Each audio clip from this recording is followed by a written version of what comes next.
जी, last time हम लोगों ने क्रैशिंग का टॉपिक कवर किया था। उसमें अगर कोई कन्फ्यूजन है तो बताइए, वरना फिर हम आगे चलते हैं। ये हमारा फिर लास्ट टॉपिक होगा इस प्रोजेक्ट मैनेजमेंट के मॉड्यूल का। क्लियर है क्रैशिंग? रोमान, आप ज़रा समराइज़ कर देंगे क्रैशिंग क्या होती है 2 मिनट में? मैम, किसी भी प्रोजेक्ट का जो टाइम होता है जिसके अंदर वो प्रोजेक्ट कवर होता है मैम, उसको रिड्यूस करने को मैम क्रैशिंग कहते हैं। ठीक है, और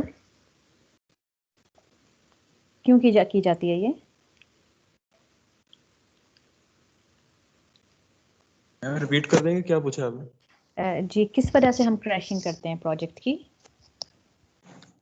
मैम ये प्रोजेक्ट को उसका टाइम कम करने के लिए करते हैं, और उसके अलावा मैम यानी कि अगर टाइम सेव करेंगे तो वैसे भी बजट भी कम होगा उससे, तो इसलिए की जाती है। बजट कम तो नहीं, ज़्यादा नहीं होगा? कम क्यों होगा? अगर हम नॉर्मल टाइम से उसको कम ड्यूरेशन पे लेकर आए हैं तो हमें ज़्यादा रिसोर्सेज लगाने पड़ेंगे ना। हो सकता है ओवर टाइम लगाना नहीं पड़े मैम, वो ज़्यादा यानी मैन कि अगर जल्दी रिक्वायर्ड है मैम प्रोजेक्ट, तो हाँ, फिर इस वजह से की जाएगी। यस मैम, सॉरी मेरे से गलती से तो उल्टा बोल। जल्दी रिक्वायर मतलब कोई भी रीज़न हो सकता है। मे बी आप अपने कॉम्पिटिटर से पहले अपनी प्रोडक्ट लॉन्च करना चाह रहे हो, या आपका जो भी टीम है उस टीम ने किसी और डेडिकेटेड प्रोजेक्ट पे काम करना हो जिसकी डेडलाइन आने वाली हो, तो उसके लिए आपने फिर इसको जल्दी वाइंड अप करना हो। तो there can be multiple reasons. Mainly जब प्रोजेक्ट क्रैश किया जाता है तो हम ये चाहते हैं कि जो उसकी हमारे मुताबिक, हमारी एक्टिविटीज़ की एक्चुअल ड्यूरेशन के मुताबिक टाइम निकला है, हम उनसे जल्दी उसको कंप्लीट करने की कोशिश करें। जिसके लिए फिर हम आइडेंटिफाई करते हैं कि आपका सबसे पहले हम जो करते हैं वो क्या करते हैं, सबसे पहले सारी एक्टिविटीज़ की हम स्लोप फाइंड आउट करते हैं। ठीक है, उसके बाद हम नेटवर्क को देखते हुए ये आइडिया लेते हैं कि which is the critical path में जो एक्टिविटीज़ आ रही हैं, दैट आर क्रिटिकल एक्टिविटीज़। और हम उन एक्टिविटीज़ को फिर वन बाय वन देखते हैं कि which activity has the lowest slope, ताकि हम कम से कम रिसोर्सेज लगाकर या कम से कम कॉस्ट को सेक्रीफाइस करके अपने प्रोजेक्ट की ड्यूरेशन कम कर सकें। तो हर स्टेप पे आपको ये देखना होता है कि आपका क्रिटिकल पाथ चेंज तो नहीं हो रहा, या आपके मल्टीपल क्रिटिकल पाथ तो नहीं बन रहे। बिकॉज जब भी आपके मल्टीपल क्रिटिकल पाथ बनेंगे, it means now you have to crash the activities from all the paths. ठीक है, अदरवाइज आपका प्रोजेक्ट की ड्यूरेशन जो है वो कम नहीं होगी अगर आप किसी एक क्रिटिकल पाथ में से एक्टिविटी को क्रैश करेंगे। ठीक है, तो हर स्टेप पे आपने केयरफुल रहना है, एक्टिविटीज़ को क्लियरली चेक करना है और कॉस्ट का कंपैरिजन करना है, और ये देखना है कि क्रिटिकल पाथ चेंज तो नहीं हो रहा। ठीक है, उसके बाद आप इस प्रोसेस को रिपीट करते जाएंगे जब तक कि आप मैक्सिमम क्रैशिंग कर सकते हैं या मिनिमम डेज तक उसको ले आए हैं। ठीक, अच्छा, और उसके अलावा फिर हमने क्या देखना होता है कि हाँ, जब आपके पास कोई मल्टीपल क्रिटिकल पाथ बन रहे हैं और आपके पास किसी एक भी पाथ में ऐसी सिचुएशन है कि आपकी कोई भी एक्टिविटी क्रैश नहीं हो सकती, बिकॉज हर एक्टिविटी के साथ आप उसका मैक्सिमम क्रैशिंग टाइम भी देखेंगे कि either it can be delay, it can be completed earlier in 1 day, 2 day, 3 day, और मे बी इन वीक्स। ठीक है, एक लिमिट होगी, उससे ज़्यादा आप उसको क्रैश नहीं कर सकेंगे। तो जब आपकी एक्टिविटी उस लिमिट को अप्रोच कर जाएगी, it means now you can not crash that particular activity. और अगर आपका किसी एक पाथ में सारी की सारी एक्टिविटीज़ ऐसी आ गई, it means now we can not reduce it further. तो आप किसी और क्रिटिकल पाथ में से अगर रिडक्शन करेंगे भी तो वो आपके रिसोर्सेज या आपके कॉस्ट का वेस्टेज होगा, बिकॉज प्रोजेक्ट अब मजीद रिड्यूस नहीं हो सकता। तो ये कुछ इंपॉर्टेंट चीज़ें हैं जो आपने देखनी होंगी during the crashing numerical. Plus आपका सीक्वेंस मैंने आपको बताया था बहुत इंपॉर्टेंट है, सडन जंप्स नहीं लेनी आपने। ठीक है, unless and until you are sure about it कि आपकी सडन जंप लेने के बाद भी आपका क्रिटिकल पाथ सेम रहा है, उसमें चेंज नहीं आया। ठीक है, जब भी चेंज होगा या मल्टीपल क्रिटिकल पाथ क्रिएट हो जाएंगे, then you have to move in steps.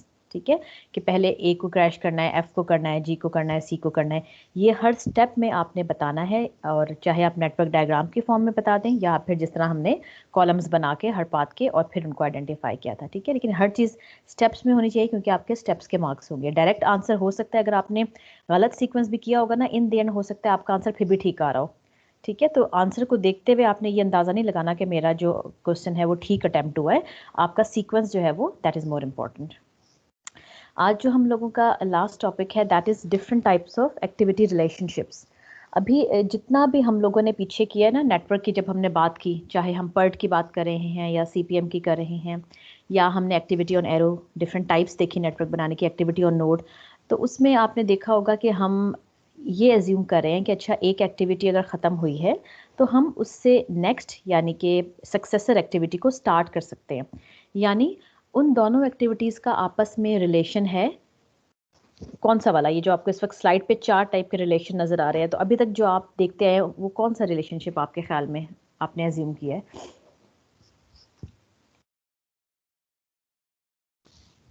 Finish to start. ठीक है, very good. Finish to start it means यानी कि आप ये कह रहे हैं कि जब आपकी प्रीडिसेसर एक्टिविटी फिनिश हो जाएगी तो आपकी सक्सेसर एक्टिविटी स्टार्ट होगी। ठीक है, तो अभी तक जो हम करते आए हैं सारे, हमने प्रोडक्ट ड्यूरेशन भी कैलकुलेट की, क्रिटिकल पाथ देखा, क्रिटिकल एक्टिविटीज़ देखी, सब कुछ, या क्रैशिंग में भी इवन जो नेटवर्क से हमने डील किया, वो सारे के सारे हमने ये फर्स्ट वाली अजम्पशन पे लेके चले थे। हम फर्स्ट वाली अजम्पशन पे लेके इसलिए चलते हैं because this is the most common type of activity relationship, यानी मैक्सिमम जो एक्टिविटीज़ होती हैं वो इस पर्टिकुलर रिलेशनशिप को फॉलो कर रही होती हैं। ठीक है, यानी फिनिश टू स्टार्ट, यानी आपकी जब प्रीडिसेसर एक्टिविटी फिनिश होगी तो आप सक्सेसर एक्टिविटी को स्टार्ट कर सकेंगे। तो प्रैक्टिकली भी अगर आप देखेंगे ना डिफरेंट प्रोजेक्ट्स, तो उसमें मैक्सिमम एक्टिविटीज़ जो हैं वो इसी टाइप को फॉलो कर रही होती हैं, लेकिन इसके अलावा 3 और टाइप के भी रिलेशनशिप एग्जिस्ट करते हैं, that are finish to finish, start to start, start to finish. ये यानी टोटल एक्चुअली एक्टिविटी के रिलेशनशिप ये 4 तरह के हो सकते हैं, और स्पेशली हम इनको उस वक्त यूज़ करते हैं कि जब आप देखें कि आपका जो प्रोजेक्ट है ना वो बहुत क्रूशियल है, इन अ सेंस कि आप उसको मैक्सिमम जितना भी जल्दी हो सकता है ना आप उसमें कंप्लीट करना चाह रहे हैं, not from perspective of crashing. Crashing की बात नहीं हम करें, इन नॉर्मल सिनेरियो हम ये चाह रहे हैं कि प्रोजेक्ट आपका जल्दी ख़त्म हो, तो आप फिर ये नहीं देखते कि नहीं सारी एक्टिविटीज़ हमारी FS यानी कि फिनिश टू स्टार्ट रिलेशनशिप को फॉलो कर रही हैं। फिर आप ये देखते हैं कि अच्छा for example start to start हो सकता है तो हम उसको अप्लाई करें। स्टार्ट टू स्टार्ट का ये मतलब है कि फॉर एग्जांपल एक एक्टिविटी स्टार्ट हुई है तो दूसरी भी आप उसके स्टार्ट होने के बाद कुछ टाइम के बाद स्टार्ट कर सकते हैं, यानी ये नहीं कि उसको आप एंड होगा तो आपकी सेकेंड एक्टिविटी स्टार्ट होगी। ठीक है, तो इसको अभी हम 1 बाय 1 देखते हैं, लेकिन जो most common type of activity relationship है वो फिनिश टू स्टार्ट का ही है, यानी कि फर्स्ट टाइप। अच्छा, अब फिनिश टू स्टार्ट को पहले देखते हैं। ये यहाँ पे जो इनकी डेफिनेशंस लिखी हुई हैं वो PM बुक की डेफिनेशंस भी हैं, प्लस आप लेमन में कैसे अंडरस्टैंड करेंगे और प्रैक्टिकली आप उसको कैसे अंडरस्टैंड कर सकते हैं। According to the PM book definition, the logical relationship where initiation of work of the successor activity depends upon the completion of work of the predecessor activity। ठीक है, ये समझना बहुत आसान है कि जब एक एक्टिविटी ख़त्म हुई है तो आप उसके बाद उसकी सक्सेसर एक्टिविटी यानी जो उस पर डिपेंड कर रही थी, ठीक है, IP जिसका ये था, वो आप स्टार्ट कर सकते हैं। यानी once this task finishes we can start the next one. अगर ये काम ख़त्म हो गया तो अब हम अगला वाला काम स्टार्ट कर सकते हैं। In a finish to start relationship, the predecessor must finish before the successor can start. In fact, predecessor's finish date determines the successor start date. ये आपको याद होगा, हमने जो भी नेटवर्क बनाए थे उसमें हम यही करते थे ना कि एक एक्टिविटी एंड हो रही है, ठीक है, तो जिस डेट पे वो एंड हो रही है हम अगली ये अज्यूम करते थे कि नेक्स्ट एक्टिविटी जो है वो उस पर्टिकुलर डे पे स्टार्ट हो सकती है। ठीक है, ये वाली अजम्पशन को लेके हम चले थे। एब्रीविएशन हम इसको करते हैं FS से। अच्छा, अब इम्पॉर्टेंट चीज़ इसमें ये एक तो इसकी जो है वो किस तरह से आपने इसको ड्रॉ करना है, इसको किस तरीके से अंडरस्टैंड कर सकते हैं। जैसे आपको जो ऊपर वाला पोर्शन है उसमें नज़र आएगा कि टास्क A आपने बनाया, ये गैंट चार्ट में आप बना सकते हैं, ठीक है, और टास्क A के आगे आप देखें जहाँ वो फिनिश हो रहा है वहाँ से आपने एरो लिया और टास्क B की स्टार्टिंग पॉइंट पे आप उसको ज्वाइन कर दिया। इसका मतलब है ये आपको डिस्क्राइब कर रहा है कि टास्क A जब एंड हुआ तो उस टाइम आपने फिर टास्क बी को स्टार्ट किया। आप इसको रिलेट कर सकते हैं फिनिश टू स्टार्ट, यानी जब टास्क ए फिनिश हो गया तो हमने टास्क बी को स्टार्ट कर दिया। ठीक है, अब इसकी हम एग्जांपल प्रैक्टिकली देख सकते हैं नीचे जो आपको नज़र आ रही है कार वॉशिंग की, कि फॉर एग्जांपल आपने कार है उसको आपने पहले वॉश किया, ठीक है, अब कार जब वॉश हो गई उसके बाद नेक्स्ट एक्टिविटी जो उस पर डिपेंडेंट है वो है ड्राई कार, फिर आप उसको ड्राई करेंगे, यानी जब वॉशिंग फिनिश हो गई है तो आप उसको सेकेंड एक्टिविटी यानी ड्राई द कार उसको स्टार्ट करेंगे, और जब वो एक्टिविटी एंड हो गई है तो आप नेक्स्ट को स्टार्ट करेंगे वैक्स कार, यानी आपने वैक्स करनी है, उसकी पॉलिशिंग करनी है, जो भी करना है वो आप कर सकते हैं। तो अगेन ये ज़रूरी नहीं है, हो सकता है आप ये भी कह सकते हैं कि अच्छा कार वॉश हो गई है लेकिन जिस साइड से वॉश हो गई है मैं अब उसको ड्राई करना शुरू कर रहा हूँ, तो फिर ये फिनिश टू स्टार्ट नहीं रहेगा। लेकिन अभी जस्ट फॉर अंडरस्टैंडिंग आप के फिनिश टू स्टार्ट का मतलब क्या है, हमने ये एग्जांपल लिए कि एक एक्टिविटी फिनिश होगी यानी कि प्रीडिसेसर एक्टिविटी फिनिश होगी तो सक्सेसर एक्टिविटी स्टार्ट होगी। तो इसको हमने फिर इस तरह से रिप्रेजेंट करना है, एरो का आपने ध्यान रखना है। ठीक है, और कोई और किसी के जहन में एग्जांपल फिनिश टू स्टार्ट की?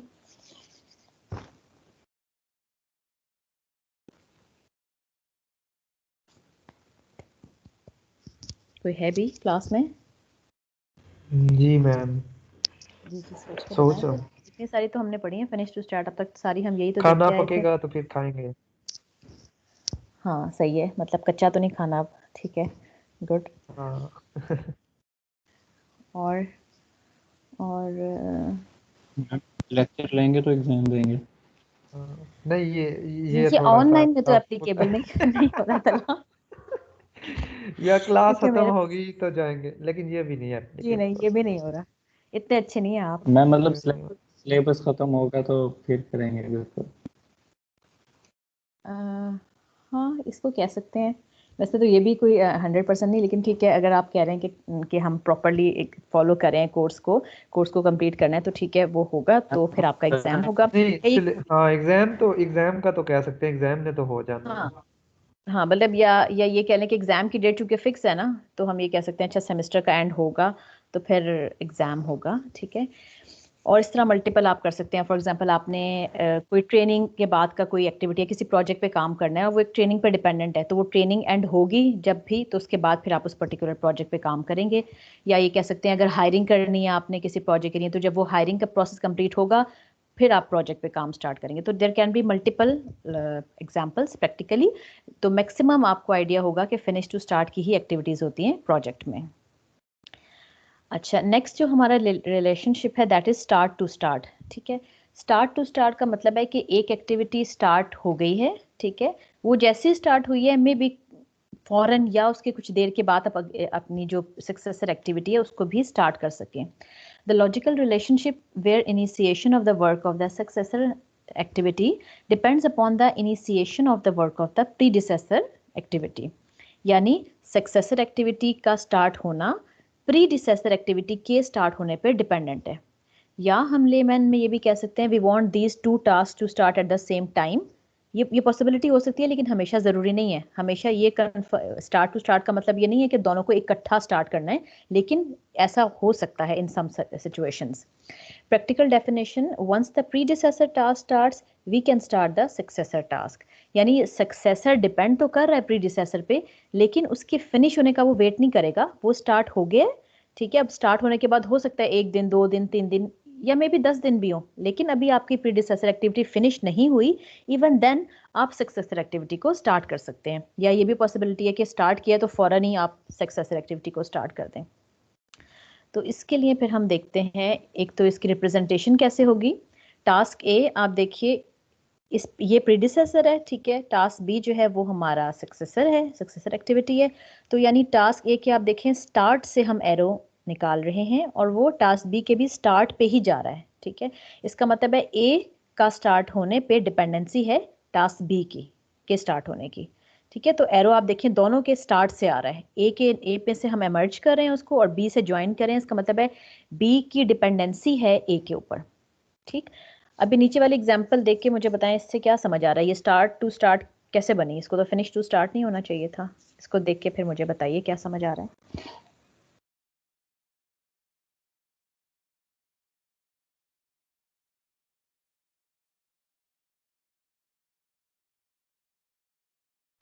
मैम जो रिसीविंग सर्वे रिस्पॉन्सेज और टेबुलेट रिस्पॉन्सेज है, वो तो स्टार्ट टू स्टार्ट है ना, उसकी वजह से पूरी को फिर हम कह रहे हैं। नहीं पूरी को नहीं कह रहे, कहेंगे इसी पोर्शन को सिर्फ। अच्छा ठीक है, सही है। तो इस तरह ना, एक अभी तो आप देखिए इतना हम थोड़ा सा पोर्शन ले रहे हैं ना, जब आप फॉर एग्जांपल आपके प्रोजेक्ट में 100 एक्टिविटीज हैं तो उसमें हर तरह का रिलेशनशिप आपको नजर आएगा, ठीक है। It will be a mixture of all these 4 types of relationship, but most of the activities relationship will be FS यानी कि फिनिश टू स्टार्ट। अब इसमें एक्चुअली ये बताया गया है कि इसमें 4 एक्टिविटीज की एग्जांपल ली है। जो फर्स्ट 2 एक्टिविटीज का रिलेशनशिप है वो फिनिश टू स्टार्ट ही है, ठीक है, क्योंकि वो कुछ और नहीं हो सकता। आप देखिए फॉर एग्जांपल प्रोजेक्ट में अगर किसी ने क्वेश्चनर बनाया है, उसको अभी भी परसू कर रहे हैं वो, तो पहले आपने क्या करना है, आपने क्वेश्चनर बनाया अगर, तो आप सर्वे करेंगे। क्रिएट सर्वे मींस कि आपका क्वेश्चनर बना लिया आपने कि क्या क्वेश्चंस करने हैं। उसके बाद आप डिपेंड जो सेकेंड एक्टिविटी है वो स्टार्ट करेंगे, यानी डिस्ट्रीब्यूट सर्वे। ऐसा तो नहीं होगा ना कि क्वेश्चनर अभी आपने आधा बनाया है, 20 क्वेश्चंस थे आप में, आपने भी 10 किए, तो आप कह रहे हैं कि चलो मैं इन 10 को पहले लोगों में डिस्ट्रीब्यूट कर दूं। फिर आप ये तो नहीं करेंगे ना कि फिर दोबारा से आधा क्वेश्चनर बनाएंगे और कहेंगे अच्छा अब उन्हीं लोगों को दोबारा ढूंढता हूँ मैं जिन्होंने आधा क्वेश्चनर पहले फिल किया था, अब उनसे मैं कहता हूँ कि बाकी आधा भी फिल कर दें। ठीक है, ऐसे प्रैक्टिकली नहीं होता जनरली कि आपको आपने जो भी रिस्पोंडेंट्स आप के होंगे, आप एक कंप्लीट सर्वे क्रिएट करेंगे, उसके जो भी टेस्ट हैं वो परफॉर्म करेंगे रिलायबिलिटी वैलिडिटी के लिए, फिर आप उसको डिस्ट्रीब्यूट करेंगे। तो इसका रिलेशनशिप स्टार्ट टू स्टार्ट नहीं हो सकता, इसका फिनिश टू स्टार्ट होगा। यानी जब सर्वे क्रिएट हो गया, वो फिनिश हो गया, फिर आप अगली एक्टिविटी को स्टार्ट करेंगे यानी डिस्ट्रीब्यूट करेंगे सर्वे को। तो ये एफएस रिलेशनशिप है। आगे आप देखें तो वैसे तो आप आगे वाली दो एक्टिविटीज का भी अगर फिनिश टू स्टार्ट ले सकते थे, लेकिन हम इसको स्टार्ट टू स्टार्ट पे कैसे अप्लाई करें? हम ये कह रहे हैं कि अच्छा जब हमने सर्वे डिस्ट्रीब्यूट कर दिया, ठीक, और हमें अब रिस्पांस मिलना शुरू हो गया। रिस्पांस मिलने का मतलब ये है कि आपके जो भी रिस्पोंडेंट थे उन्होंने क्वेश्चनर फिल करके आपको वापस देना शुरू कर दिया, या अगर आपने इवन गूगल फॉर्म्स पे बनाया हुआ है या एमएस फॉर्म्स पे बनाया हुआ है, तो आपने फॉर एग्जांपल टारगेट किया हुआ है कि मुझे 100 जो सैंपल्स हैं ना मैंने कलेक्ट करने हैं, तो आपको 20, 30, 40 मिलना शुरू हो जाएंगे, आपको नजर आ जाएगा कितने लोगों ने फिल कर लिया है। अब आप क्या करेंगे? एक तो ऑप्शन ये हो सकती है कि जब आप वेट करें कि अच्छा जब तक 100 के 100 मुझे रिसीव नहीं हो सकते, मैं उसका एनालिसिस ना स्टार्ट करूं, ठीक है। लेकिन दूसरी ऑप्शन टाइम सेविंग की क्या हो सकती है? आप ये देखना चाह रहे हैं कि अच्छा फॉर एग्जांपल 40 भी मुझे मिल गए हैं, तो एक पिक्चर मेरे सामने आ जाए कि अच्छा मेजॉरिटी का क्या रिस्पॉन्स है, ठीक है। तो आप ये कह रहे हैं कि अच्छा अगर रिसीव सर्वे रिस्पॉन्सेज, यानी मुझे रिस्पॉन्स मिलना शुरू होगा एक दफ़ा, तो 10, 20, 30 जितने भी मिले हैं वो मेरी मर्जी है कि मैं किस टाइम स्टार्ट करूं। मैं I can start this fourth activity that is tablet responses, यानी मैं उसका थोड़ा हल्का फुल्का सा एनालिसिस स्टार्ट कर दूं ताकि मुझे एक पिक्चर क्रिएट हो जाए। जैसे आपको ने नोट किया होगा जब इलेक्शंस होते हैं और जब आपको थोड़े रिजल्ट पता चलना शुरू हो जाते हैं, तो आप देखते हैं ना टीवी पे कि आपको पता चल रहा है कि अच्छा इसकी इतनी सीट हो गई हैं, इस पर्टिकुलर कैंडिडेट की अभी इतनी सीट्स हैं, तो आपके जहन में एक पिक्चर बनना शुरू हो जाती है कि अच्छा कैंडिडेट ए के जीतने के ज़्यादा चांसेस हैं as compare to candidate B. तो बिल्कुल वहाँ पे भी एक्चुअली ये स्टार्ट टू स्टार्ट की ही एक्टिविटी चल रही होती है कि वो वेट नहीं करते कि सुबह से शाम तक जब इलेक्शन सारी पोलिंग खत्म हो जाएगी फिर हम जो है वो रिजल्ट अनाउंस करेंगे, कि पैरेलल में आप देखें रिजल्ट अनाउंस होना हर एरिया के स्टार्ट हो जाते हैं। तो that is also start to start activity. तो वही यहाँ पे रिप्रेजेंट हुआ है कि as soon as you have started receiving responses from the survey, you can tabulate responses and you can start the analysis. That will obviously change with the passage of time, लेकिन आप start कर सकते हैं। ठीक है, clear है ये start to start? Yes ma'am. सही समझ में जी, नेक्स्ट जो थर्ड वन है that is finish to finish. अब ये क्या होगा, ये खुद से बताएं, नाम से ही ऑब्वियस है इसके। दोनों का फिनिश एक साथ होगा। ठीक है, यानी एक अगर एक इकट्ठा भी हो सकता है, या ये भी हो सकता है कि एक एक्टिविटी फिनिश हुई है, अगर हो गई है तो फिर उसके बाद किसी भी टाइम अगली वाली एक्टिविटी यानी सक्सेसर एक्टिविटी फिनिश हो सकती है। The logical relationship where completion of work of the successor activity cannot finish until the completion of work of the predecessor activity, यानी जब तक predecessor finish नहीं हुई तो आपकी successor activity finish नहीं हो सकती, start वो हो चुकी होगी। ठीक, लेमन डेफिनेशन में हम ये कह सकते हैं we want these two tasks to finish at the same time but it will not be possible in all cases, यानी हमेशा ऐसा नहीं है कि आपने इकट्ठा फिनिश करना है, लेकिन ये ऑप्शन भी हो सकती है। Practical definition will be once the predecessor task finishes, the successor task can finish as well. It is abbreviated as FF sorry, ठीक है, यानी predecessor finish then successor can also finish. अच्छा, अब इसकी एग्जाम्पल जो है वो पहले इसकी वो हम देखते हैं रिप्रेजेंटेशन कैसे होगी। यहाँ पे आप देखिए टास्क ए जो है वो हमारी प्रीडिसेसर एक्टिविटी है। आप देखें उसके एंड से आपका एरो एमर्ज कर रहा है, यानी जैसे ही टास्क ए फिनिश होगा तो आपका टास्क बी फिनिश हो सकता है। ठीक, तो टास्क ए के भी एंड से एरो निकल रहा है और वो टास्क बी के भी फिनिशिंग पॉइंट पे आप उसको ज्वाइन कर रहे हैं, तो ये हो गया फिनिश टू फिनिश। अच्छा, अब इसके एग्जाम्पल जो है वो किस तरह से हमने लिए है, हम ये एज्यूम कर रहे हैं कि हम ये जो 3 टास्क है ना इनको इकट्ठा फिनिश करना चाह रहे हैं, ऑल्दो हमेशा ऐसा नहीं होगा, ठीक है, लेकिन फिनिश टू फिनिश में ये भी पॉसिबिलिटी हो सकती है कि फॉर एग्जांपल आपके घर गेस्ट्स ने आना है, ठीक है, और आपने उनको सर्व करनी है ये 3 चीज़ें जो यहाँ पे लिखी हुई हैं, ठीक है, पोटैटोज, मीट, वेजिटेबल्स। अब आपको पता है कि हर आइटम का डिफरेंट कुकिंग टाइम होता है, बेकिंग टाइम होता है, ठीक है, तो आप उनको बेक करना अगर चाह रहे हैं तो अगर आप इकट्ठा रख देंगे तो ज़ाहिर है, और एक सेम टाइम पे रखेंगे तो कोई चीज़ में भी ओवर कुक्ड हो जाए, ठीक, कोई चीज़ जो है वो अंडर कुक्ड रह जाए। या ये भी हो सकता है कि अगर आप ये चाह रहे हैं कि अच्छा फिनिश टू स्टार्ट करें तो पहले एक चीज़ बना ली, फिर दूसरी बनाई, फिर तीसरी बनाई, तो गेस्ट के आने के टाइम तक आपकी पहली वाली डिश जो है वो ठंडी हो जाएगी। तो आप उनको बिल्कुल टाइमली सर्व करना चाह रहे हैं। आप ये चाह रहे हैं कि इकट्ठे, फॉर एग्जांपल आपने 8 o'clock का टाइम रखा हुआ है, तो आपकी तीनों चीज़ें उस वक्त रेडी हों। तो आप क्या कर सकते हैं कि जो आपकी फर्स्ट वाली डिश है पोटैटोज, आप ये एज्यूम करें कि अच्छा that will take the maximum time, तो उसको आपने पहले ठीक है रख दिया। कुछ टाइम के बाद आपने उसको मे बी 10 मिनट्स के बाद आपने अपने मीट को, जो कि आप फिश एज्यूम करें क्योंकि बाकी मीट तो मेरे ख्याल में पोटैटो से ज़्यादा टाइम लेंगे, तो फिश अगर आपने रखनी है तो फिर आप उसको रख सकते हैं 10 मिनट्स के डिले के बाद।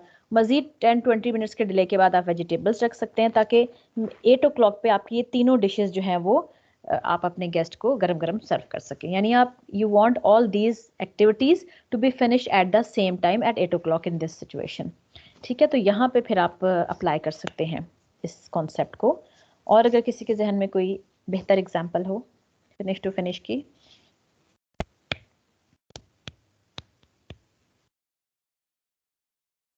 नहीं,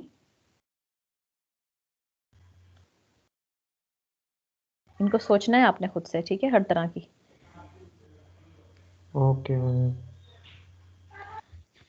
अच्छा, अब ये जो है हमारे पास एक लास्ट वाली type, that is start to finish. ये जो टाइप का रिलेशनशिप है ये बहुत ही रेयर होता है। मेरे ख्याल में लेस देन 1% आपकी जो भी होती है ना एक्टिविटीज़ किसी प्रोजेक्ट की, उसमें चांस होता है कि स्टार्ट टू फिनिश का रिलेशनशिप होगा। और बहुत सारे आपको नज़र आएगा मे बी बुक्स वगैरह में इसको कंसिडर ही नहीं किया जाता है, ये एज्यूम करते हुए कि नहीं ये एग्जिस्ट ही नहीं करती इस टाइप की activity because of the rare, क्योंकि ये बहुत रेयर रिलेशनशिप है। लेकिन फिर भी हम इसको देख लेते हैं। The logical relationship where the completion of the successor activity is depending upon the initiation of the predecessor activity।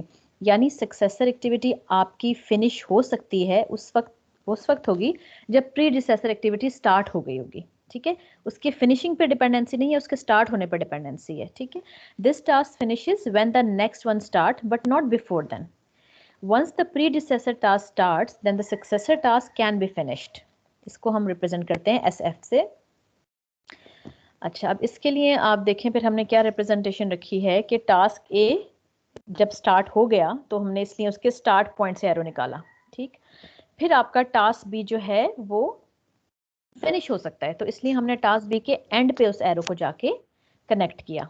ठीक है, यानी once task A has started then we can finish the task B। अच्छा, अब इसके लिए जो example हमने ली है वो ये ली है एक शिप्स और जो बोट्स होती हैं। आपको आइडिया होगा, ये डॉक का पता है ना, डॉक क्या होता है? जहाँ पे वो खड़ी होती है हाँ, जहाँ पे उनकी लोड शिप्स या बोट्स की लोडिंग अनलोडिंग होती है, या ये कि जब वो इन यूज़ नहीं है आपके या पैसेंजर्स ने अगर जाना है तो अभी वो उनका अपना जो ट्रैवलिंग है वो स्टार्ट नहीं हुई है, तो वहाँ पे जहाँ इनको बांध के रखा जाता है वो एरिया डॉक होता है। ठीक है, फॉर एग्जांपल अब इसको हम ऐसे समझ सकते हैं कि मे बी आपका जो भी शिप है जिसने स्टार्ट करना है अपने जर्नी को, वो 6 o'clock करना है। ठीक है, और जो भी आप उसके लिए पर्टिकुलर टिकट सेल कर रहे हैं, ठीक है, उसकी ओपन फॉर टिकट सेल्स, यानी वो टिकट की विंडो ओपन हुई हुई है और आपके जो भी कस्टमर्स हैं वो टिकट परचेज कर रहे हैं। ठीक है, अब आपका जो ओरिजिनल टाइम था शिप के स्टार्ट करने का अपने जर्नी को, वो 6 o'clock था। ठीक है, लेकिन फॉर एग्जांपल जिसको हमने लिखा हुआ है लीव द डॉक, यानी लीव द डॉक हम ये कह रहे हैं कि जब उसका जर्नी का स्टार्टिंग टाइम शुरू हो जाएगा। कि अगर फॉर एग्जांपल आपको ये आइडिया होता है कि आपका जो भी शिप का कैप्टन है वो मे बी किसी ट्रैफिक में स्टक कर गया और वो भी 6 o'clock नहीं पहुंच सकता, तो आपने ये कहा कि हम थोड़ा सा डिले कर देते हैं। अब हमारा जो नया टाइम है शिप को कि we have to leave the dock, वो आपका 7 o'clock हो गया क्योंकि आपका कैप्टन ही नहीं पहुंच पाएगा। तो इसका मतलब है आप ये देख रहे हैं कि अच्छा अभी हमारे टिकट सारे सेल नहीं हुए, तो आप क्या करेंगे, आप ये देख रहे हैं कि अब हमें फिर will not finish this activity कि अच्छा क्योंकि हमने 6 बजे तक का टाइम था, शिप ने 6 बजे अपने डॉक को लीव कर देना था, तो हम टिकट सेलिंग को क्लोज कर देते हैं। आप ज़ाहिर यही चाहेंगे कि अब चूंकि 1 घंटा का हमें मार्जिन मिल गया है, अब हमारा कैप्टन तकरीबन 7 o'clock पहुंचेगा और फिर शिप जो है वो 7 o'clock से पहले नहीं जा सकती, तो फिर आप अपनी जो टिकट की विंडो है उसको ओपन रखेंगे। ठीक है, इसका मतलब क्या है कि जब तक आपका कैप्टन नहीं पहुंच रहा, ठीक है, यानी उस वक्त तक आप क्या कर सकते हैं एडवांटेज लेने के लिए कि अपनी टिकट की विंडो को ओपन रखें। जैसे ही आपका कैप्टन पहुंचेगा and your ship has to leave the dock, then you can close that window. तो आप देखें लीव डॉग जो लिखा हुआ है उसके स्टार्ट, यानी हम कह रहे हैं कि कैप्टन पहुंच गया है, जैसे ये काम होगा तो आप टिकट सेलिंग वाली एक्टिविटी को एंड कर सकेंगे। तो ये फिर स्टार्ट टू फिनिश का रिलेशनशिप बन जाता है, यानी कि जैसी वो एक्टिविटी स्टार्ट हुई यानी कैप्टन पहुंच गया, ship has to leave the dock, then you can finish this activity of ticket selling. ठीक है, समझ आई? यस मैम, ठीक है। लेकिन ये काफी थोड़ा मुश्किल सा है। इसका ये अच्छा, भी हो इसकी एक और। सकता है कि लीव डॉग की जगह अगर आप करें मैच स्टार्ट और टिकट सेल की जगह कर दें गेट्स ओपन, तो जो ही मैच स्टार्ट हो हाँ हाँ, बिल्कुल कर गेट्स सकते बंद हैं, हो जाए। बिल्कुल ठीक है, बिल्कुल। और एक और हम ये भी कर सकते हैं कि जैसे फॉर एग्जांपल आपके जब एग्जाम्स होते हैं, ठीक है, फाइनल एग्जाम है या कोई भी क्विज वगैरह है, तो जो भी उसका टाइम है, ठीक है, कोई फाइनल तो नहीं, फाइनल में तो खैर आपको बिठा दिया जाता है, मे भी कोई क्विज ही आपका होना है क्लास में और 9 o'clock वो होना है, ठीक है। तो क्या होगा कि आप कि अगर टीचर जो है वो 9 o'clock तक नहीं क्लास में पहुंची, तो ऐसा तो नहीं होगा कभी भी कि आप जो भी पढ़ रहे हैं, क्विज़ेस वगैरह की तैयारी कर रहे हैं, आप किताबें बंद करके रख देंगे साइड पे कि 9 बज गए हैं, ठीक है। जब तक टीचर नहीं क्लास में आ जाएगा, इवन वो आके अनाउंस भी नहीं कर देगा कि क्लोज योर नोट्स, तब तक आप आखिरी सेकंड तक भी पढ़ते रहेंगे ना, यकीनन। पहले चाहे पढ़ा हो या ना पढ़ा हो, उस वक्त तो पढ़ेंगे ही जरूर, ठीक है। तो जब तक नहीं आपका है नहीं पढ़ेंगे, मैम, आखिरी वक्त क्या पढ़ के फायदा होता आखिरी है? वक्त ही तो पढ़ रहे होते हैं सारा कुछ, और क्या करना होता है। तो तो मैक्सिमम तो मेरे ख्याल में तो ऐसे होता है, हो सकता है कुछ स्टूडेंट पहले से करके रख देते हो जिन्होंने बहुत अच्छी तैयारी की हुई है, नहीं लेकिन मैम, हम साथ ही साथ कर लेते हैं। जी सॉरी, हाँ मैम हम साथ ही कर लेते हैं। सच में, मैम हम पढ़ते ही नहीं है। मतलब ना आखिरी टाइम पे पढ़ेंगे ना पहले पढ़ेंगे। अच्छा मौसम, कितनी गलत बातें कर रहे हैं ये। देखें रिजल्ट आएगा ना तो पता चल जाएगा। तो मैम आप आखिरी टाइम पे दो बंदे नहीं पढ़ते, एक जिसने कुछ ना पढ़ा हो जाए, जिसने सब कुछ पढ़ा हो। बिल्कुल बिल्कुल सही कह रहे हैं आप। ऐसे ही होता है, जो दरमियाने के लोग होते हैं ना, वो उन्होंने कुछ कुछ पहले भी पढ़ा हुआ होता है, वो आखिरी टाइम तक भी रिवीजन कर रहे होते हैं या आपस में डिस्कस कर रहे होते हैं जो कंफ्यूजन हो, कम और से कम वो डिस्कशन मैम तो हो ही हमेशा रही होती है टेंशन ना। में ही रहते हैं।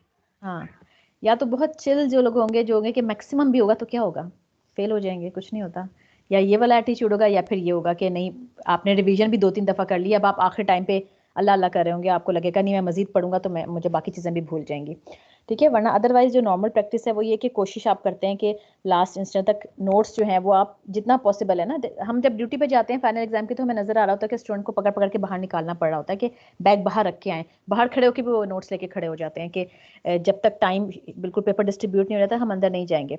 तो यानी एक्चुअली टीचर के अराइवल जब तक नहीं होगा, आप उस वक्त तक कंटिन्यू करते रहेंगे अपनी स्टडीज को, यानी आपके नोट्स का क्लोज होना डिपेंडेंट है टीचर के पहुंचने पर क्लास में।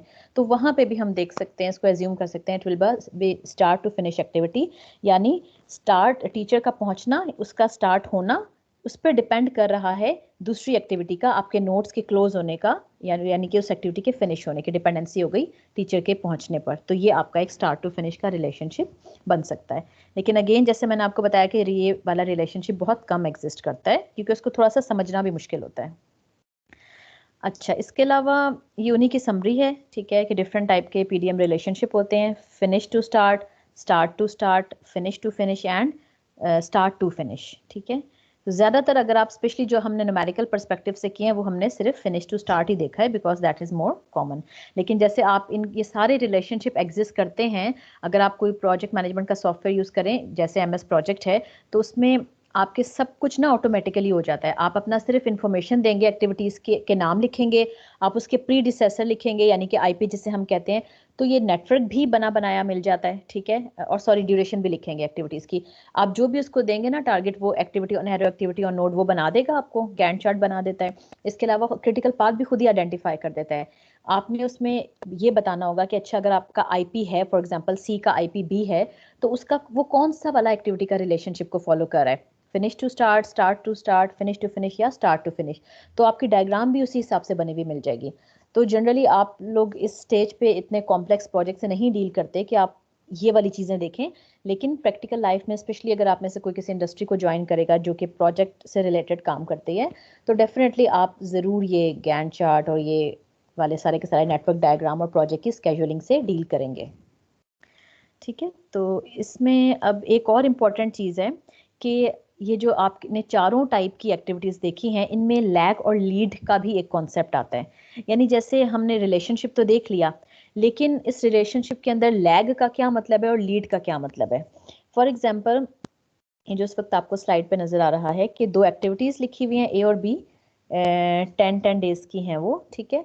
और ए और बी का आपस में जो रिलेशनशिप है वो FS है, ठीक है, विद अ लैग ऑफ 5। ठीक है, इससे क्या समझ आ रहा है?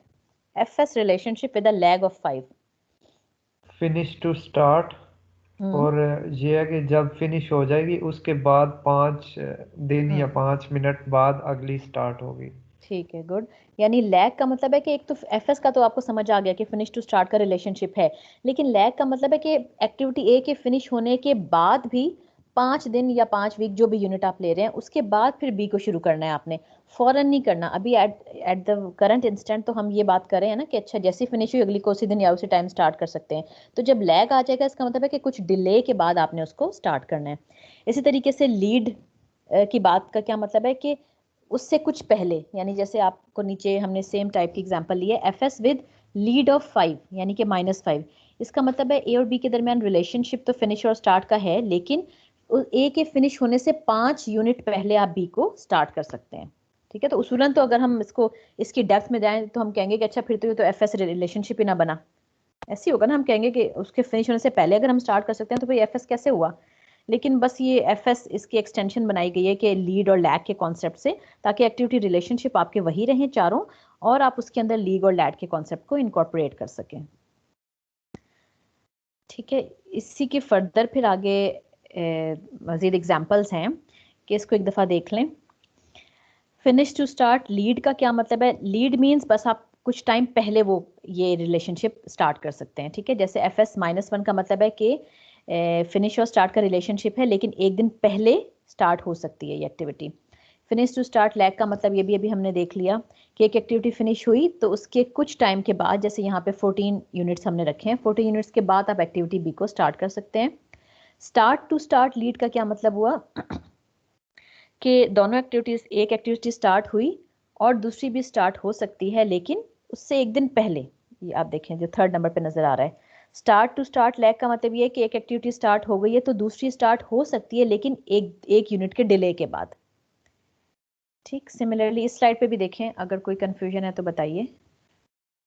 बस लैग का मतलब है डिले आएगा, ठीक है, और लीड का मतलब है पहले वो काम अर्ली हो जाएगा, उतने दिन या उतने वीक्स या उतने आवर्स, कुछ भी आप कह लें।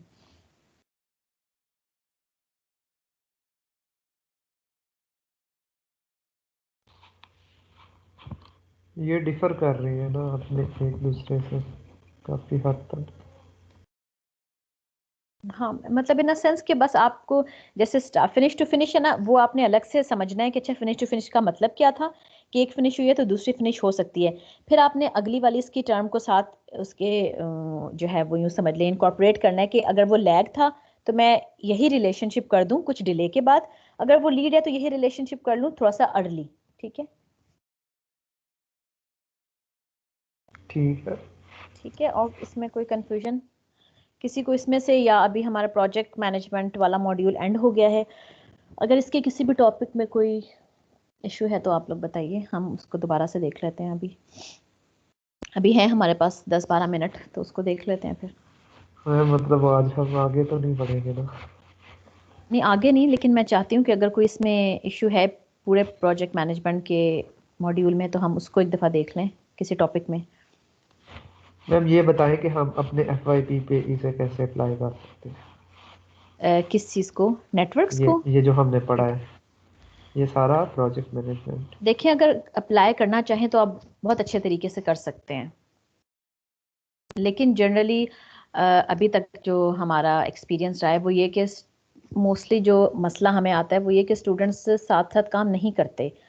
कुछ टाइम के बाद जाके उनके प्रोजेक्ट चेंज हो जाते हैं, उसके डिलीवरेबल्स या फिर चेंज हो जाते हैं, उन्हें इक्विपमेंट नहीं मिल रहा होता, कुछ इस किस्म के इश्यूज होते हैं, तो फिर वो ना जनरली उनका फोकस इस साइड पे नहीं होता। तो मेरे ख्याल में तो अभी आप लोगों का जो फर्स्ट इस वक्त आपकी बनती है जो टास्क, वो ये कि आपने सबसे पहले प्रोजेक्ट जो कि आपका हो चुका है डिसाइड, उसका थोड़ी सी डिस्कशन अपने सुपरवाइजर से करके जो भी ब्रॉड लेवल पे एक्टिविटीज़ है ना, उसको आप अगर आइडेंटिफाई कर लें, क्योंकि कुछ चीज़ें ऐसी हैं वो तो आप में सब ने करनी है ना, जैसे लिटरेचर रिव्यू हो गया, ठीक है, फिर सॉफ्टवेयर हार्डवेयर आइडेंटिफिकेशन हो गया, फिर इसके अलावा बाकी डिज़ाइन हो गया, उसका कैलकुलेशंस हो गई अगर आप कोई इलेक्ट्रॉनिक सर्किट को डिज़ाइन बीच में लेकर आ रहे हैं तो। उसके बाद फिर आपकी प्रोक्योरमेंट होगी। तो आप इस तरह से कम 8-10 एक्टिविटीज़ आइडेंटिफाई करके अपने जहन में एक पिक्चर बना सकते हैं, वो उस सेंस में कि आप अपना एक टारगेट रख लें। ज़रूरी नहीं है कि आप पूरे 1.5 साल के बाद की कोई डेट रखें। आप कोई जैसे फॉर एग्जांपल अगस्त में मोस्टली कॉन्वोकेशन होता है, तो आप कोशिश करें कि मई जून की किसी डेट पे आप अपने प्रोजेक्ट को एंड कर लें, ताकि उसके बाद फिर आपका बाकी की फॉर्मेलिटीज़ हो जाएं, या अगर कोई इशू आया है बीच में तो आप उसको इनकॉर्पोरेट कर सकें बीच में, यानी आपका प्रोजेक्ट में डिले ना है इस वजह से। तो इस वक्त के मुताबिक तो आपका जो पहला काम बनता है वो ये कि आप ब्रॉड एक्टिविटीज़ आइडेंटिफाई करके उसकी टाइमलाइन डिफाइन करें। ठीक है, टाइमलाइन डिफाइन करें यानी गैंट चार्ट बनाएंगे, तो फिर आपके जहन में पिक्चर आ जाएगी कि किसने कैसे काम करना है। और इसी में ना आप फिर अपने टास्क की डिवीजन भी कर सकते हैं। जैसे अगर आपका 2 लोगों का ग्रुप है, 2 का ही हो ना, हाँ 3 का तो अलाउ नहीं है मेरे ख्याल में, तो आप थोड़ा सा ना आपस में डिवीजन कर लें वर्कलोड की, कि किस टाइम तक किसने क्या एक्टिविटी कर लेनी है, ताकि उसके बाद फिर आप आगे कंटिन्यू करें। तो एटलीस्ट इस लेवल तक आपका जो काम है वो ये हो जाना चाहिए अब तक, और लिटरेचर रिव्यू भी बल्कि स्टार्ट हो जाना चाहिए, क्योंकि अभी आपकी मैम प्रेजेंटेशन भी होनी होंगी कुछ टाइम के बाद। प्रेजेंटेशन तक मतलब हमें क्या कुछ कर लेना चाहिए, क्योंकि प्रेजेंटेशन में पहला आपकी स्टेप तो टाइमलाइन तो क्लियर प्रेजेंटेशन। होनी चाहिए बिल्कुल। प्रेजेंटेशन में पूछा जाता है, प्रेजेंटेशन का ये मैंडेटरी पार्ट होता है जो इंट्रोडक्टरी प्रेजेंटेशन होती है, कि आपने गैंट चार्ट उसमें शो करना होता है। ठीक है, तो वो तो आपको बनाना ही है। साथ आपने ना जितना भी अभी तक लिटरेचर रिव्यू किया है उसकी समरी आपके पास होनी चाहिए। और आपने अगर फॉर एग्जांपल ये वाला काम पहले हुआ हुआ है तो आपका काम किस तरह से डिफरेंट होगा उससे। ठीक है, अगर आपने कोई पिछले ही किसी सीनियर वगैरह के प्रोजेक्ट की एक्सटेंशन है वो है, तो उसमें स्पेशली आपसे ज़रूर ये क्वेश्चन होता है जो आपकी एग्जाम कमेटी होगी, कि अगर ये काम ऑलरेडी हुआ हुआ है तो आप उसको री इन्वेंट क्यों करें, वाई यू आर री इन्वेंटिंग द व्हील। आपके पर्टिकुलर सर्किट या डिज़ाइन में या आपके प्रोजेक्ट में क्या नई चीज़ होगी, क्या वो ज़्यादा कॉस्ट इफेक्टिव होगा, क्या वो स्मॉल साइज होगा, या उसमें कोई नया फीचर आप ऐड कर रहे हैं। तो स्पेशली उन लोगों के लिए कि जो ऑलरेडी हुए हुए प्रोजेक्ट पे काम करें, उनके पास बहुत क्लियरली इसका आंसर होना चाहिए, अदरवाइज ये फिर आपकी चीज़ अफेक्ट करती है। मैम और मैम हाँ, अगर न्यू हो, बिल्कुल न्यू हो तो आइडिया न्यू हो। नहीं, आइडिया न्यू है लेकिन कहीं ना कहीं दुनिया में उस पर काम हुआ हुआ होगा ना, तभी तो आपको लिटरेचर रिव्यू कर सकेंगे। ठीक है, तो जी जी, तो उसमें एक मिनट मैं इनकी बात का जवाब दे दूं। तो जो भी अभी तक काम हुआ हुआ है ना, आपके पास ना उसका सॉर्ट ऑफ पिक्चर कह लें या कंपैरिजन कह लें, वो जरूर होना चाहिए कि अभी तक आपने जो भी लिटरेचर रिव्यू किया है ना, उसमें ये आपके रिजल्ट निकले हैं। और आप इसको मे भी आप बाज़ दफ़ा सेपरेटली 2-3 टेक्निक्स पे काम हुआ होता है, बाज़ स्टूडेंट ये करते हैं कि अच्छा आप उन टेक्निक्स को मर्ज करके कुछ बना रहे हैं। तो जितना आपका लिटरेचर रिव्यू स्ट्रांग होगा ना, उतना आप अच्छा प्रेजेंट कर सकेंगे, और देखने वाले को आइडिया हो जाता है कि आपने वैसी एक ख्यालों में कोई आपने कोई आइडिया लिया है या आपने वाकई पढ़ के निकाला है। ठीक है, तो आप जो लिटरेचर रिव्यू करें उसके साथ अभी एक तरह से ना समरी बनाते जाएं, हाथ से लिखते जाएं, या अगर हाथ से लिखने का टाइम नहीं है तो जो भी आप पेपर पढ़ रहे हैं ना, आप उसको हाईलाइट करते जाएं, सॉफ्टवेयर में ही येलो कलर कर दें, कुछ कर दें कि आपको याद रहे कि अच्छा आपने यहाँ से पढ़ा हुआ था। तो ये वाला काम अगर आपने किया होगा ना, ये आपकी चीज़ रिफ्लेक्ट हो रही होगी आपकी प्रेजेंटेशन में, आप बहुत कॉन्फिडेंटली बता सकेंगे। जी तलहा, आप कुछ पूछ रहे थे? मैम ये जो असाइनमेंट्स हैं और प्रोजेक्ट, अगर कोई प्रोजेक्ट करे तो असाइनमेंट्स नहीं करनी? नहीं, असाइनमेंट्स नहीं, वो वाली सिर्फ एक मेगा असाइनमेंट नहीं करनी, बाकी तो मतलब करनी है।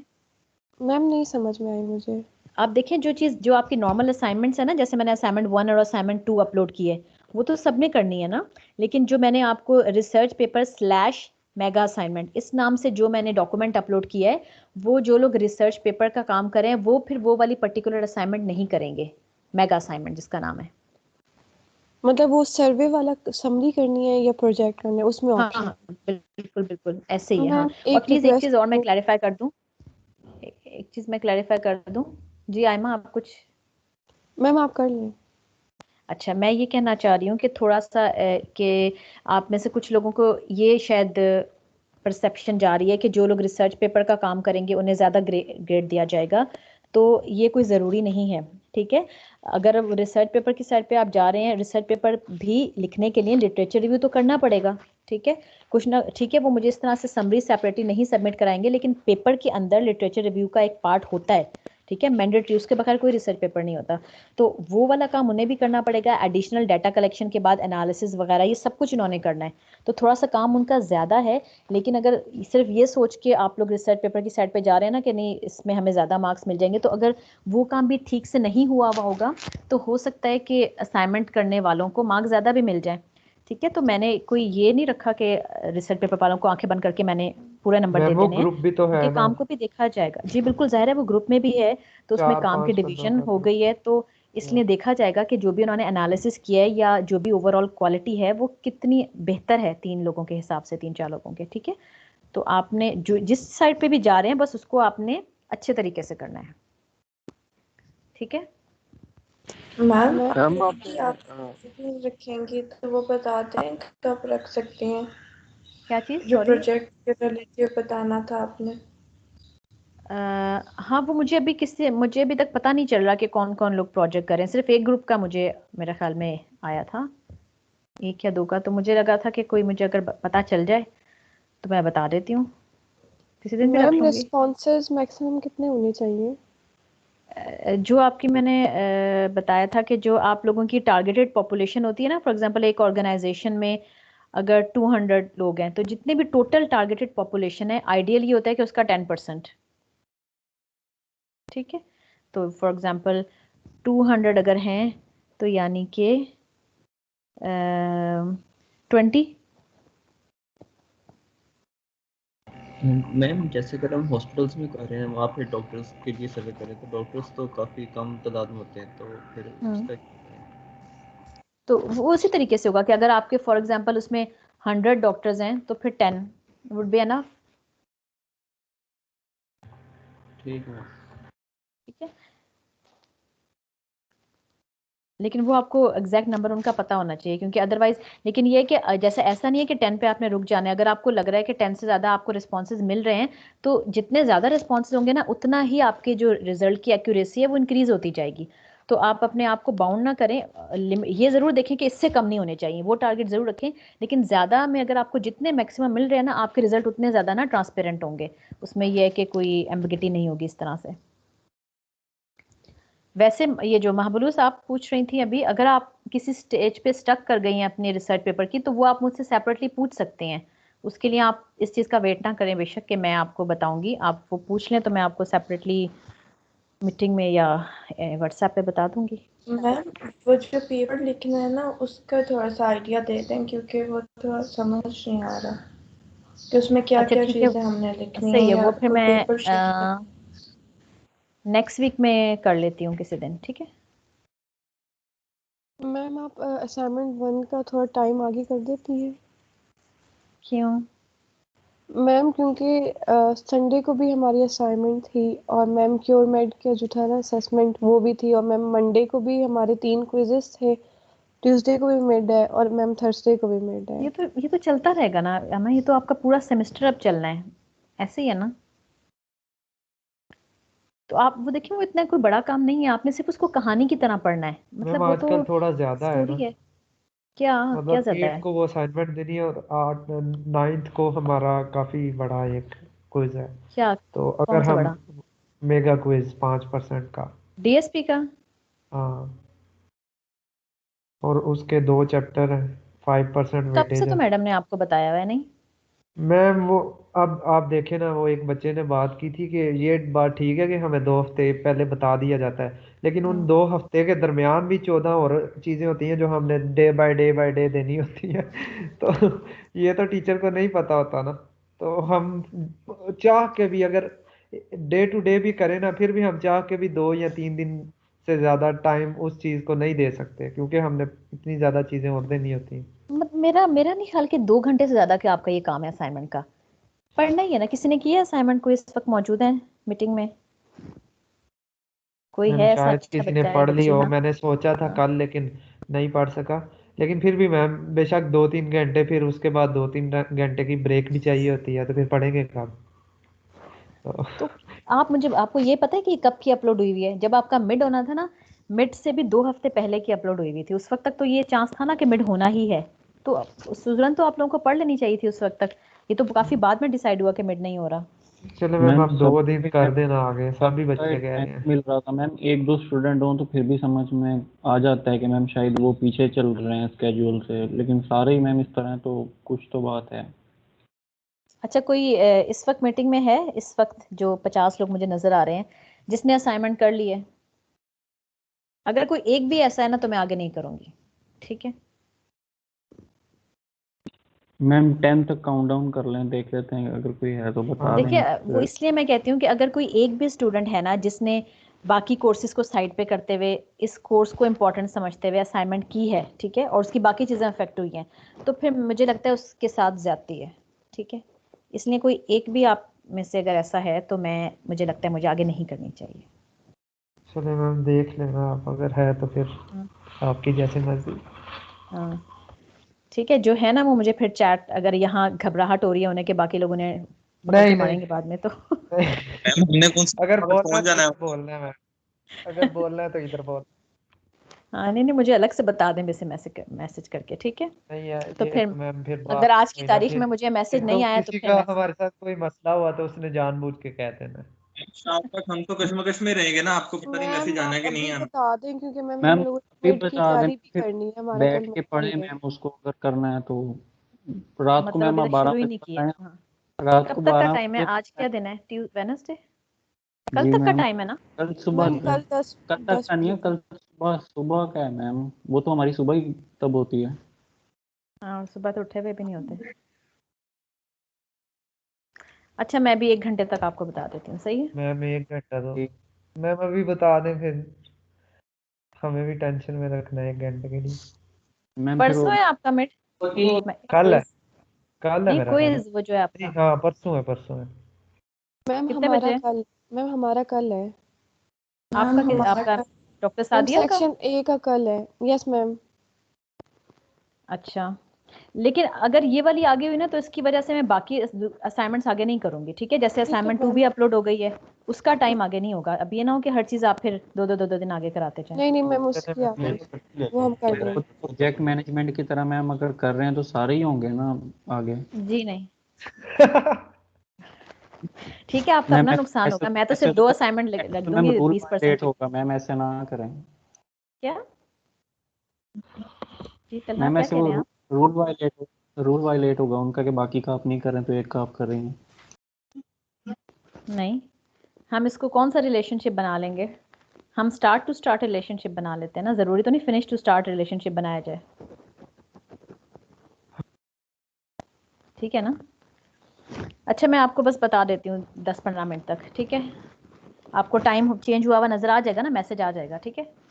10-15 मिनट में तो मैम कुछ नहीं सैटरडे होगा। तक कर दें सैटरडे तो आगे, मंडे को क्विज नहीं देना आप लोगों ने? तो दे देंगे, मंडे का क्या मसला है। मैम मंडे को मैम मंडे को मंडे किस को चीज़ का क्विज क्विज है? मंडे को क्विज देना है या नहीं देना? ये प्रोजेक्ट मैनेजमेंट के नेक्स्ट लेक्चर्स का सारे, अभी 6 लेक्चर्स का हुआ था ना, 7 to 13 लेक्चर्स का। इसी मैम वो सब्जेक्ट का असाइनमेंट के बाद कर लें मैम, वो उसकी असाइनमेंट आई हुई है ना, तो वो कर लेंगे तो फिर बेशक क्विज ले लें, प्रैक्टिस भी। हाँ, ये अच्छी बात है। फिर किस दिन होगा वो? मुझे जरा अभी डेट बता के जाइए ना आप लोग। असाइनमेंट की मैम उस 15 है ना डेडलाइन, तो उसके बाद जो मंडे आएगा। ठीक है, सही है, उसको कर लेते हैं। मैम अटेंडेंस ले लिया आप? जी जी, ले लिया, जाइए प्लीज। अच्छा ठीक है, अभी मैं कुछ करती हूँ, ठीक है? Okay ma'am. ये पता चल ओके मैम, जाता है थैंक आपको। यू। चलें ठीक है, ओके, फिर कोई क्वेश्चन नहीं है तो नेक्स्ट वीक से हम अपना HR का मॉड्यूल, 3rd मॉड्यूल स्टार्ट करेंगे, ठीक है। ठीक है? अगर कोई क्वेश्चन है तो आप लोग पढ़ के ना फिर मुझे बता दीजिएगा, ताकि ये वाला मॉड्यूल फिर एंड हो हमारा। अगले वाले 2 मॉड्यूल उम्मीद है जल्दी ख़त्म हो जाएंगे। अगर आप लोगों के पास टाइम हुआ तो हम एक्सटेंडेड लेक्चर्स भी ले सकते हैं, डिपेंडिंग अपॉन योर अवेलेबिलिटी, ताकि कोर्स ज़रा जल्दी वाइंड अप हो जाए। अदरवाइज ऐसे भी ठीक है, ठीक है? चलें, ओके, फिर नहीं किसी का क्वेश्चन तो थैंक यू, अल्लाह हाफिज़। अल्लाह हाफिज़ मैम।